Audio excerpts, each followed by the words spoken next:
안녕하세요. 소소한 행복으로 성공적인 인생 만들기 소행성인의 오리배입니다. 오늘 아침에 이렇게 출근을 하는데 느낌이 저는 하늘을 볼 수가 없기 때문에 하늘은 이제 같이 도우미 선생님하고 같이 이렇게 출근을 하거든요. 그러니까 도우미 선생님이 항상 주변 그 느낌이나 이렇게 가르쳐 주세요. 오늘은 하늘이 굉장히 높고 맑다고 하시더라고요. 근데 그러니까 차마 저는 볼 수가 없기 때문에 참 아쉽더라고요. 근데 볼 수 없다고 그래서 그거를 그 느낌을 모르는 건 아니잖아요. 듣는 귀, 그다음에 그 냄새로, 그리고 그 향기죠. 그런 걸로 몸으로 느끼는 그 느낌이 오늘은 날씨가 맑다라는 거를 느낄 수가 있겠더라고요.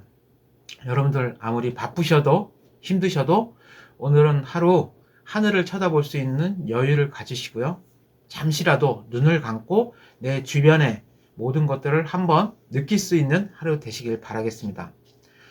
자, 오늘은 제 12강 1에 미치고 돈에 미치고 라는 주제로 강의를 한번 시작해 볼까 합니다. 신세계, 미도파, 롯데, 현대, 그랜드, 그레이스, 한신코아, 그 다음에 킴스클럽, 그 다음에 블루힐, 경방필, 애경백화점, 동아시티. 지금 쭉 나열해 드린 게 제가 일했던 백화점들이에요. 그렇다고 여기서 고정 매장으로 일하는 곳은 몇 군데 안 돼요. 대부분이 행사를 띱니다. 여기에는 서울 지역에 있는 백화점들이 대다수지만은 경기 지역, 또 성남이나 그 다음에 분당, 구리 이쪽, 그 다음에 부천, 동아시티 같은 경우는 부천에 있습니다. 여기까지 저는 행사를 띄게 됩니다. 어떻게 보면은 이게 일에 미쳤다고는 할까요? 근데 제가 옮긴 이유가 이 여러 행사를 띈 이유가 사실은 돈 때문에 제가 가구점이라는 새 목표가 생겼기 때문에 가구점을 차리기 위해서는 경험도 상당히 중요하죠. 경험도 중요하지만 더 중요한 거는 종잣돈이에요. 돈을 일단 모아야지 가구 차릴 매장을 구입할 수가 있거든요. 구입한다기보다는 보증금이라도 마련해서 그 다음에는 이제 가구들을 들여놓고 이렇게 해야 되기 때문에 종잣돈이 필요했어요. 그래서 저는 기존에 다니던 쇼파 업체를 그만두고 행사 요원으로 뛰게 됩니다. 행사 요원으로 제가 뛰고 싶다고 뛰는 건 아니죠. 다행히 주변에서 제 소문이 좋게 나는 바람에 이 친구는 판매를 잘한다, 성실하다, 능력 있다 라는 소문이 나게 됩니다. 그래서 주변 각 쇼파 회사나 다른 타 업체에서도 이렇게 스카우트 제의가 들어와요. 일단 스카우트 제의가 들어오면 기본급이 있어요. 기본급에 수당까지 플러스가 됩니다. 내가 파는 만큼 그만큼 내가 수입이 더 증가되는 거죠. 그래서 이 쇼파 매장은 대부분이 가구 매장에 제가 근무를 했는데 행사장이란 구조 자체가 여러분들 이 백화점의 이 생리라는 걸 좀 모르실 거예요. 구조 자체가 행사장은 가장 위층에 있어요. 대부분이 아래층보다. 특히 가구 행사장은 5층 이상에 있더라고요. 5층 이상도 어느 위치냐면은 여러분들 그 엘리베이터 아시죠? 에스컬레이터. 에스컬레이터를 왼쪽에 있는 백화점이 있고 오른쪽에 있는 백화점이 있습니다. 대부분이 에스컬레이터가 왼쪽에 자리 잡고 있어요. 왼쪽에 이렇게 딱 있는 이유가 이 행사장 구조가 어떻게 되어 있냐면 왼쪽에 엘리베이터에 있는 경우를 칩시다. 그러면 올라가는 쪽은 오른쪽에 있거든요. 그럼 올라가는 옆쪽을 보면은 올라가는 에스컬레이터 밖에 안 보여요. 매장이 전체적으로 보이지가 않습니다. 그러면은 사람이 왼쪽에서 올라가게 되면 시선을 어디다 둘까요? 이 막혀있는 오른쪽으로 두진 않아요. 그러면 왼쪽으로 두게 되죠. 그러면은 올라가서 이렇게 코너 돌 때 올라가는 동안 행사장은 이 왼쪽으로 행사장이 쫙 있어요. 올라가면서 구경할 수 있게, 볼 수 있게, 시선에 들어올 수 있게 이렇게 구조를 만들어 놓은 거예요. 대부분 행사장이 왼쪽에 자리 잡고 있습니다. 쇼파 같은 걸 막 이제 전시를 해놓고 쇼파뿐만 아니라 그 가정용품들 있죠. 뭐 원목 가구도 뿐만 아니라 액세서리, 그 다음에 인테리어 용품도 같이 행사장에 다 놓고 팔아요.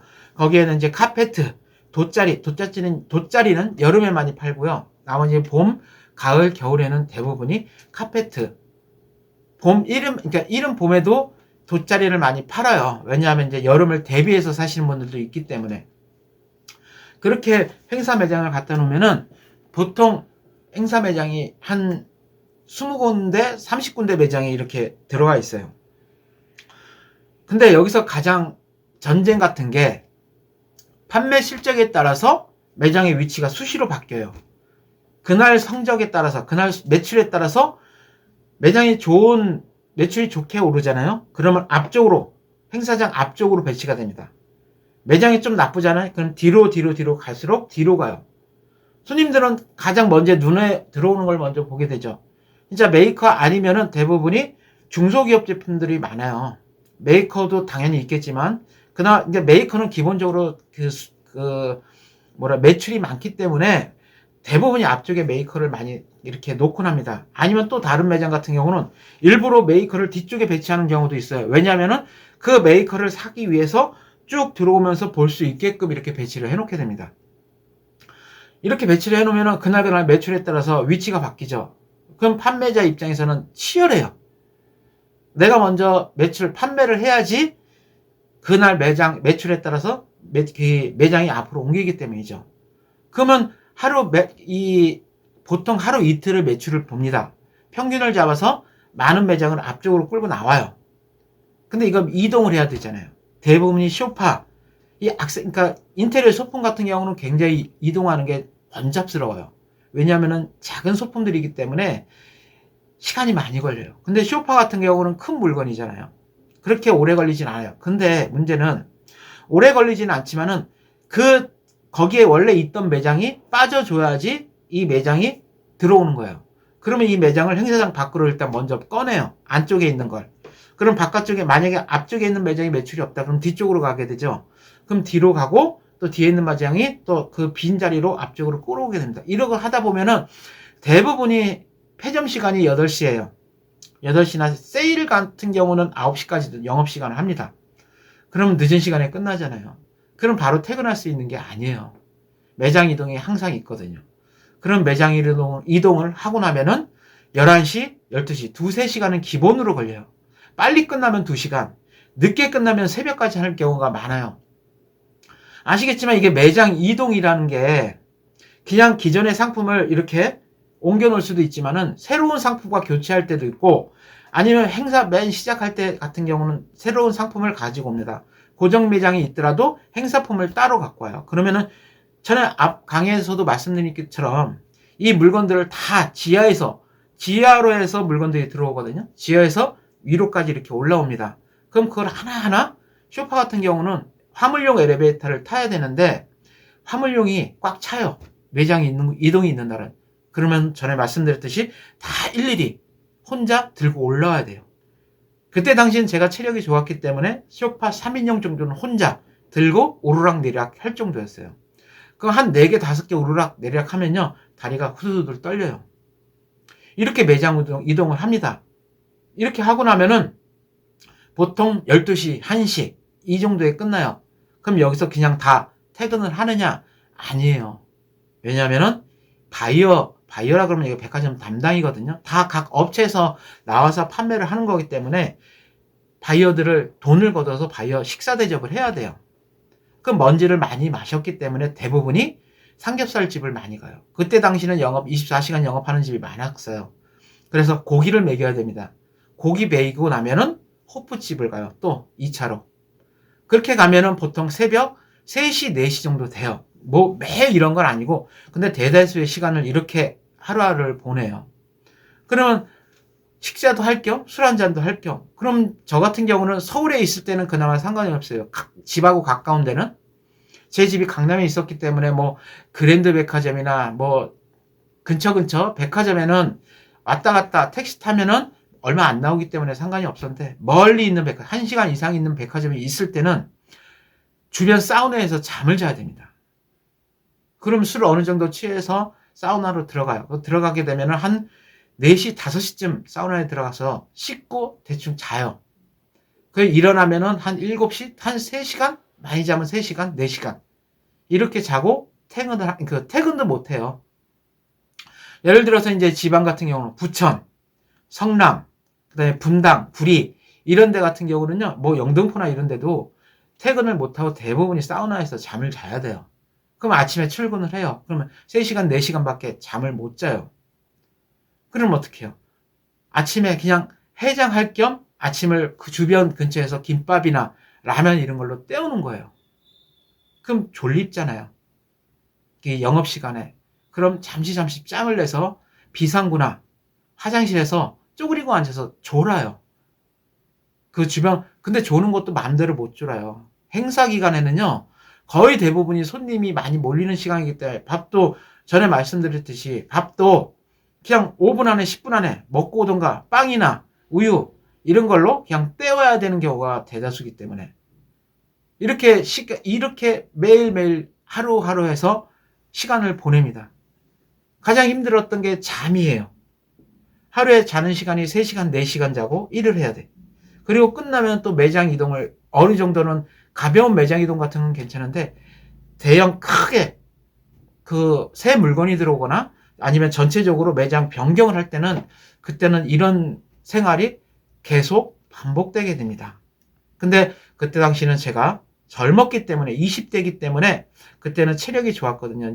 지금 제가 키가 180이거든요. 몸무게 지금은 이제 좀 많이 쪘어요. 사실 이거 찐 것도 있지만은 약살도 많이 있습니다. 약을 많이 먹어서. 그때 당시는 키도 컸고, 그 다음에 몸무게도 한 이제 75kg 정도 딱 좋았어요. 보기 좋았고. 그래도 근력도 있었고. 그래서 저는 젊은 거 하나 믿고 그냥 일에 빠져 삽니다. 이런 생활을 몇 년 동안 계속 하게 됩니다. 여러분, 미치다. 그러면 여러분들은 어떻게 생각하세요? 부정적으로 많이 생각하신 분들이 많을 거예요. 미치다를 사전적 용어를 찾아보면요. 정신이 나가서 이상한 행동을 하거나 말을 하거나 미치다라고 얘기를 해요. 또한 미치다. 손이 다다르다. 어디에 미치다 할 때 손이 어디에 미치다 하면은 어느 물건에 손이 가까이 다다르다 할 때 이 미치다를 쓰고요. 또 한 가지 미치다 그러면 도레미파 솔라시도 할 때 미치다. 이렇게 3가지 종류로 분류를 하게 돼요. 근데 이게 미친다는 게 나쁘지만은 않아요. 얼마나 이제 적당히 미치냐, 완전히 미치냐에 따라서 적당히 미치면 나의 발전이 됩니다. 하지만 너무 지나치게 과유불급이란 말이 있죠. 과한 게 부족하니만 못하다. 너무 미치다. 예를 들어서 누군가를 좋아해요. 이성을 좋아합니다. 적당히 미치면 사랑이에요. 그렇지만 지나치게 미치면 어떻게 될까요? 집착이 되고 스토킹 이쪽으로 나갑니다. 안 좋은 쪽, 부정적인 방향으로. 그 다음에 일에서도 적당히 미치면 나의 발전이 돼요. 그것이 또 승진으로 가거나 아니면은 지나치게 미치면 일에 중독이 됩니다. 이런 것처럼 미치다라는 게 부정적으로도 생각할 수 있지만은 긍정적으로도 어떻게 생각하냐에 따라서 이 미치는 게 좋을 수도 있고 나쁠 수도 있어요. 여러분들은 지금 무엇에 미쳐 있으십니까? 저는 항상 가족에 미쳐 있고, 일에도 미쳐 있어요. 여러 가지 일을 하거든요, 저는. 그러니까 이렇게 적당한 일이 적당하게 미치는 거는 나의 발전이지만, 지나치게 미치면은 어떻게 되면 이게 범죄로 갈 수도 있고, 돈에 대한 욕심이, 돈에 대해서 미치거나, 아니면 이성에 대해서 미치거나, 그러면 범죄로 가는 경우도 있습니다. 유일하게 그 세상에 만물의 영장인 사람만이 사고할 수 있는 능력이 있어요. 그리고 절제할 수 있는 능력. 동물이나 이런 건 사고할 수가 없고 절제할 수가 없잖아요. 사람만이 할 수가 있습니다. 조절할 수가 있다는 거죠. 여러분들 한번 적당히 이게 조절할 수 있는 능력이 있는 사람이기 때문에 적당히 한번 이번 한 주 적당히 무엇인가 한번 미쳐보십시오. 이게 저 같은 경우는 가족이 있지만 여러분도 가족이나 아니면은 이 쉬는 날에 가족들과 함께 여가 시간에 미쳐보는 것도 여러분 사는데 인생에 작은 발전이 있을 거라고 저는 생각합니다. 여러분 앞으로 위드 코로나 슬슬 정부에서도 준비하고 있고 시행하고 있죠. 조금만 참으시고 조금만 더 주위 분들한테 격려의 한마디, 힘내라는 화이팅 한마디 해주시는 그런 한 주 되시길 바라겠고요. 저는 또 다음 주 이 시간에 찾아뵙겠습니다. 여러분 순간순간 행복하세요. 감사합니다.